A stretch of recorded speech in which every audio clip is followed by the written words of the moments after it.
मनुवादी माने एबे भी मनुस्मृतिर खूब प्रचार कर चलते आउ किए मनुस्मृति विरोध रे कहले कहउचंती कि ता विरोध रे कार्यानुष्ठान हो तार विरोध करचंती आउ कोन कहउचंती ना मनुस्मृति भलो पुणी मनुस्मृति रे तो बहुत विरोधाभास बहुत जिनिस अच्छी जाति सूचक उच्च नीच भेदभाव किंतु ए किछि वर्ष हो से माने गोटे बाहर कर देलेनी कौन ना विशुद्ध मनुस्मृति सेटा गोटे मनोवादी माने जातिवादी सेटा गोटे नुआ स्टाइल लोक सागर भेदभाव कर कहते जे सेठी जतिकी आगुरु प्रक्षिप्त माने श्लोक थिला जे खराब श्लोक जोड़ा माने मिक्स कहवा कथा माने तांको कहवा अनुଯାयी जो श्लोक गुड़ा गोलमाल करके किए पुरे दी सब तो एबे विशुद्ध मनुस्मृति से माने बाहर करचंती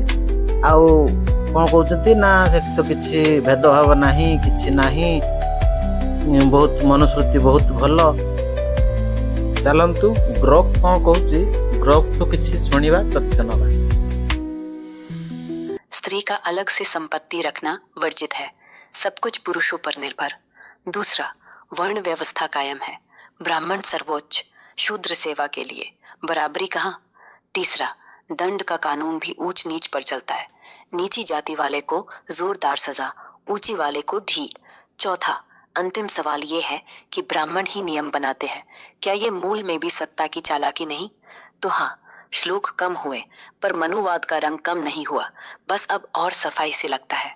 लेकिन ये जो शूद्र को ज्यादा दंड और उच्च जाति को कम दंड, अभी ये कौन सा अध्याय और कौन सा श्लोक में उन्होंने लिखा है? भाई, ये विशुद्ध वाली में से आप साफ कहकर अगर शूद्र ने ब्राह्मण को गाली दी तो जीभ काट दो जैसे कठोर श्लोक नहीं है, वो सब निकाल दिए।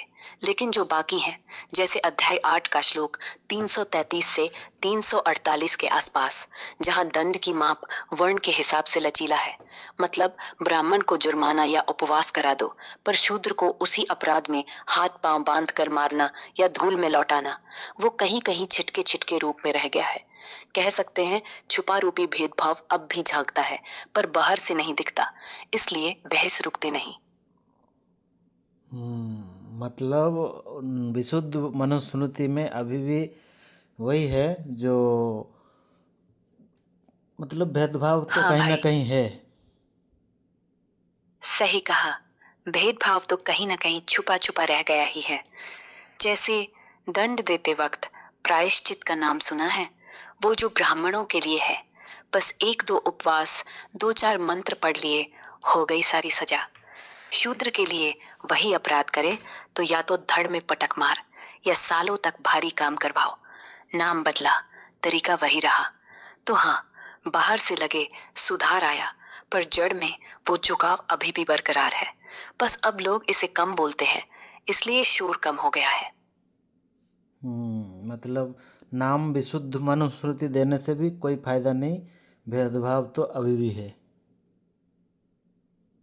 बिल्कुल, नाम विशुद्ध लगाकर झाड़ू लगाकर दीवार चमका दी पर दीवार के पीछे जो गीला फफूंद लगा था वो तो वही पड़ा है।